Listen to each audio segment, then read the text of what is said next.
맛있는 음식과 맛깔스러운 이야기가 주말 저녁 식탁을 풍성하게 채웁니다. 식탁 위의 인문학.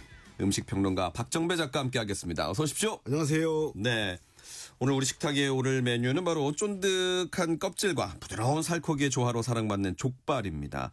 뭐 전 세대가 다 즐기고요. 최고의 야식으로 꼽히기도 합니다.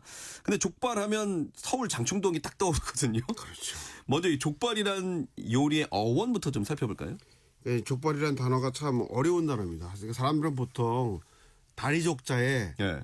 발발자 써가지고 우리가 그냥 두 개가 겹친 거다. 네네네네. 역전압 뭐 이런 거 있지 않습니까? 네. 근데 그렇게 볼 수도 있는데 사실은 제가 이제 어원을 따져보니까 그렇지 않더라고요. 19세기에 우리나라에서 사전이 몇 개가 나옵니다. 그래서 예. 프랑스 사전인 한불자전, 그다음에 한영자전 이렇게 나오는데 거기에 보면은 야, 참 단어가 좀 좋지는 않은데 말씀을 드리면 우리가 쪽발이라는 단어가 있습니다. 쪽발.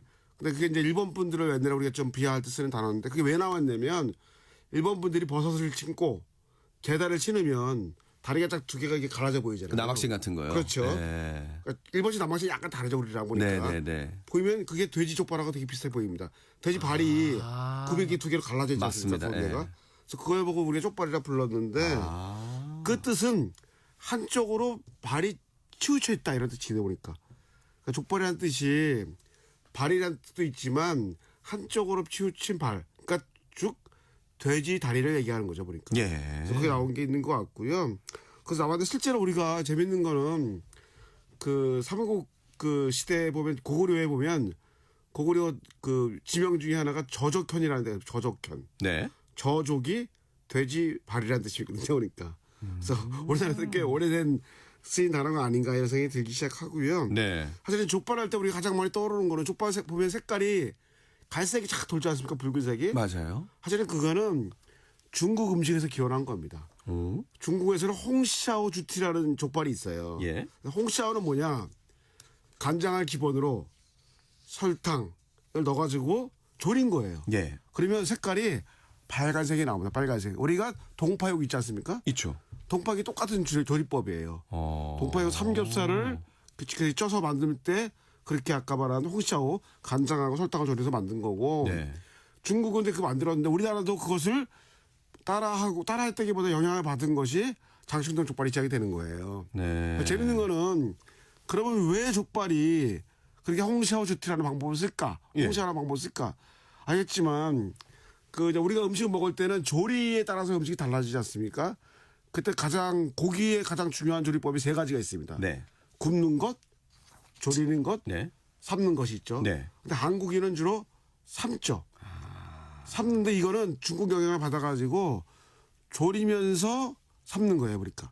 그래서 이거 같은 경우 보니까 왜 이렇게 맛있냐면 우리가 빨간색이 나올 때는요. 그게 바로 마이야르 반응이라고 합니다. 예. 좀 말이 어려운데 마이야르가 뭐냐면 아미노산, 그러니까 단백질이 당하고 만나면 이게 상승제가 일으키면서 맛있어집니다, 그러니까. 예. 열을 만나서. 열과 단백질이 만나면 단백질이 네. 열과 설탕을 만나면 그렇죠. 엄청나게 맛있어지죠, 그러니까. 네.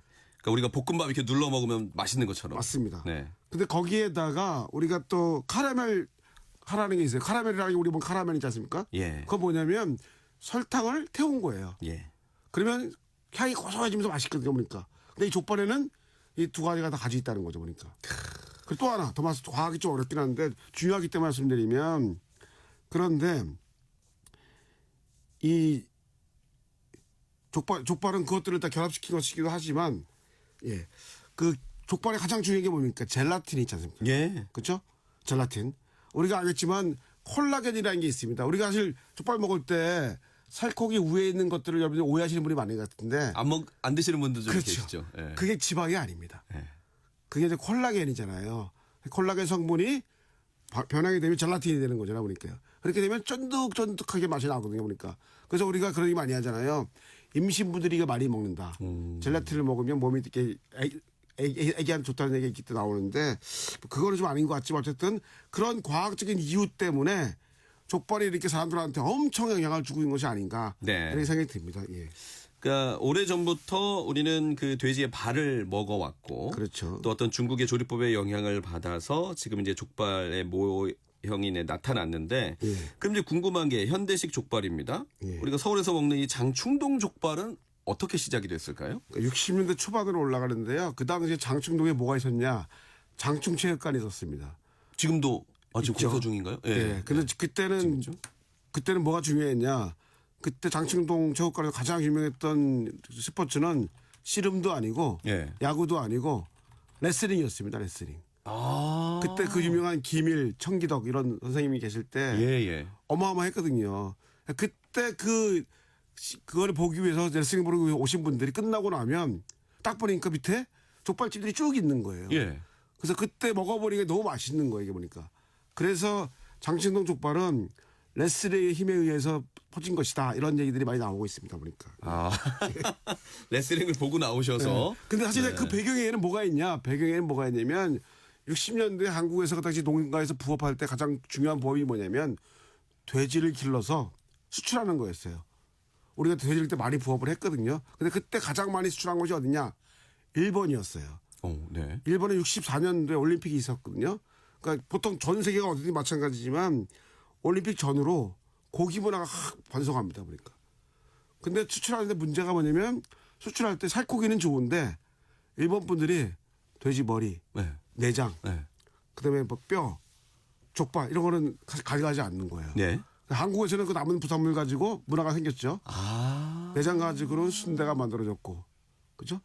머리를 만들어줬고, 등 가지고는 우리가 감자탕이 만들어졌고, 그리고 다리 가지고 드디어 족발이 만들어진 거죠. 근데 그 장충동이랑 동네가 그 청계천 그 위에 청량리 쪽이라 멀지 않는데 그쪽이 알겠지만 지금도 저기 있잖아요. 그 돼지 해치하는 곳이 있잖아요. 예. 그거에서 마장동에서 가져온 아주 싼 부산물을 가지고 중식으로 만들어 가지고 하면서 이게 엄청나게 영향을 끼친 거죠, 보니까. 예. 그러면 당시에 이 드시던 분들은 조금 서민들 위주로 많이 드셨던 음식이겠네요. 그렇죠. 60년대 그 김승옥 선생님의 소설이 서울은 10,000원이라는 소설이 있어요. 그 보시면 알겠지만 전국에서 다 서울로 몰려듭니다. 돈을 벌기 위해서. 근데 그분들이 되게 돈이 없을 거 아니십니까?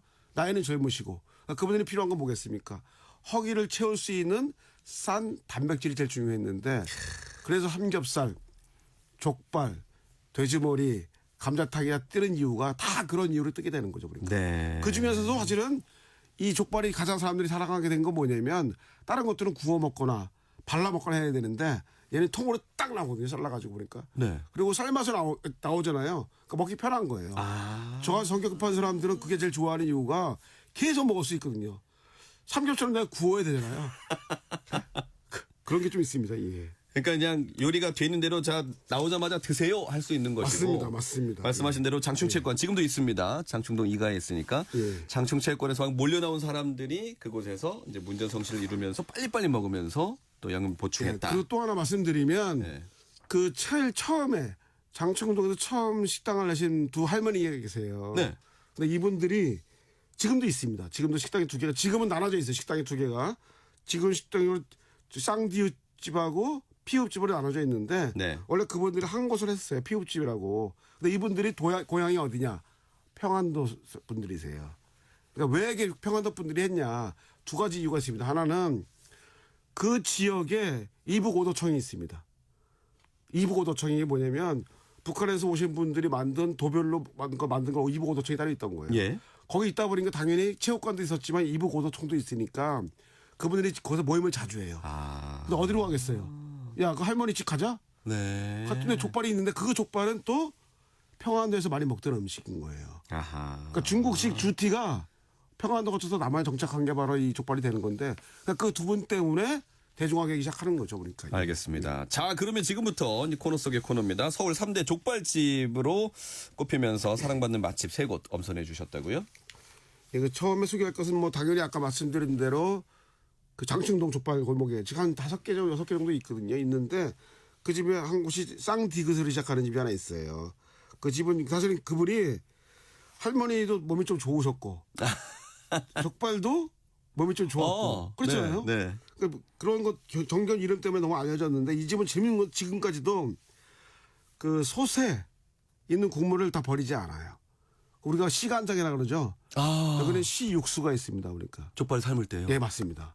그래서 그게 과학적으로 보면 어느 정도 합리적인 분명히 있습니다. 기본에 있던 그 효모나 이런 것들이 미생물들이 새로 들어온 것들하고 조금씩 교류하면서 점점 풍부한 맛을 내기 시작하는 거죠. 아하. 예. 그래서 그 집이 있기 때문에 이 집은 야 우리가 제일 처음 족발 먹었던 원형 보스님 집이 하고 사실은 이 집은요 중국의 송샤오주태랑 한국의 그 우리 족발의 큰 차이는 뭐냐면 중국의 향신료를 많이 넣죠. 오양 뭐 이런 거 많이 넣지 않습니까? 예. 근데 우리는 주로 간장에 파, 양파 등을 넣고 끓여내죠. 그죠? 그래서 우리는 감칠맛이 강한 게 특징이고 중국은 쫄깃한 맛에 향신료 맛이 되게 중요한데 우리는 그것이 있는데 이 집은 말씀대로 한국식 본연의 감칠맛 이거를 굉장히 중요하기 때문에 가보시면 저는 지금도 60년, 70년 지났지만 옛날에 먹을 때나 지금이랑 똑같은 것 같아요. 저도 네. 이거 단거를 제가 나이가 많아가지고 40년 했거든요. 네. 잃을 수 없는 맛을 뭐 어렸을 때부터 먹을 수 있으니까요, 족발은. 그렇죠. 네. 그 장충동이 유명하긴 하지만 사실 족발은 전국적인 메뉴예요. 그렇죠. 근데, 그래도 예. 오늘도 서울 아닙니까? 예. 서울에도 너무 좋은 집들이 많이 있죠. 두 번째 그럼 소개해 주시죠. 두 번째는 성수동에 가면 사실 아실 거예요. 다 성수동이 지금 핫플레이스잖아요. 성수동이. 예. 어마어마한 사람이 많지만 예. 그 중에서도 항상 줄 서는 곳이 하나 있죠. 예. 그것이 바로 이 시옷으로 시작하는 족발집인데 오. 이 집은요. 일단 보기만 해도 막 먹고 싶습니다. 기름기가 짜라르 흐릅니다. 보니까 제 얼굴처럼 기름기가 자글자글합니다. 근데 이 집은 재밌는 게 단맛이 나긴 나는데 아까 말한 중국식 그 마이야로하고 설탕으로나 간장으로 된 게 아니고 예. 대추와 양파 등을 넣어서 굉장히 자연스러운 국물이 납니다. 그러니까 아시겠지만 야채 단맛은 설탕의 단맛이나 고기의 단맛은 약간 다르거든요. 그러니까 훨씬 단맛이 나긴 하지만 좀 은근히 나는 맛이 좀 있거든요. 그래서 이 집은 그것이 굉장히 특징이고요. 그래서 사실은 이 집은 그런 이유 때문에 젊은 사람들이 엄청 많이 가고 사실은 저도 젊을 때 많이 갔습니다. 근데 요즘은 나이가 좀 되니까 이 집은 이제 젊은 분들한테 양보하고 저는 이제 다른 데로 가는 것이 아닌가 생각이 좀 들죠 보니까. 예. 그것도 양보가 되기도 하는군요. 네. 뭐 사람이 너무 젊은 분이 많아가지고 제가 물 흐릴까봐 제가. 아이고 무슨 말씀을요. 자 알겠습니다. 자 서울의 족발 맛집 자 마지막입니다. 세 번째는요. 그 사실은 이제 족발의 명가들이 강북에 많이 있죠.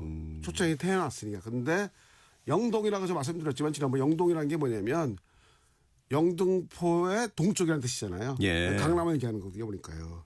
거기에 보면 이영으로 시작하는 족발집이 하나 있습니다. 양재동에 있고요. 뭐 다 아실 거예요. 아실 거지만 이분이 여기가 문을 연 데가 85년도더라고요. 그러니까 85년도가 왜 중요하냐면 강남 개발이 본격적으로 시작된 거는요. 80년 초반인데 왜 그러냐. 88 올림픽, 86 아시안 게임이 있습니다. 그렇죠. 그때 본격적으로 강남 개발이 진행되면서 엄청나게 많은 공사하는 분들이 왔잖아요. 네. 인부들이 왔잖아요. 네. 사시는 분들이지만 그분들이 가장 푸짐하게 먹고 싶은 걸 좋아했기 때문에 이때 연 식당들이 엄청나게 많습니다. 예. 특징은 굉장히 양을 많이 주신다는 걸 보죠. 예. 근데 지금은요 이 집은 가면 양재동 이게 뒷골목 가잖아요. 이 집을 위한 골목 같은 느낌이 들어요 보니까. 오. 여기도 족발, 저기도 족발인데 그 고소한 그 아주 그 설탕 태운 맛 있잖아요. 네. 그 향이 싹 올라오는 게 너무 기분이 좋습니다. 보니까. 알겠습니다. 이 집은 따뜻한 족발을 줍니다. 그러니까 요즘 족발이라는 게 두 가지 나눠지거든요. 차갑게 주는 냉채 족발집, 족발. 그렇죠? 아니면 따뜻하게 주는 집. 그래가지고 여기는 안 썼지만 시청 앞에 있는 그 미음으로 시작한 유명한 집이 있는데 그 집은 주로 데워줍니다. 이렇게 족발을. 예. 이 집은 그건 아닌데 여기 따뜻하고요. 가하지 않고 다 중요한 거. 고기가요 인공 감미를 거의 사용하지 않기 때문에 식어도 맛있습니다. 저는 개인적으로 네. 식어도 맛있는 게 진짜 맛있는 게 아닌가 이런 생각을 하고 있습니다. 예. 자 이제 마무리해 보겠습니다. 예, 그래서 족발은 진짜 우리 서민들을 키운 네. 박정배를 키운 진짜 최고의 단백질 원이 아니었나 이렇게 생각하고 있습니다. 우리. 네. 그리고 꼭 쟁반박국수랑 같이 먹게 되더라고요. 그거는 항상 이렇게 고기 먹다 보면 우리가 이런도 마찬가지인데 국수를 먹어주면 이렇게 풀어지는 게 있잖아요, 보니까. 네. 그래서 많이 먹죠, 보니까. 알겠습니다. 식탁 위의 인문학 오늘은 서울 족발에 대한 이야기를 들었습니다. 박정배 음식평론가였습니다. 잘 들었습니다. 감사합니다.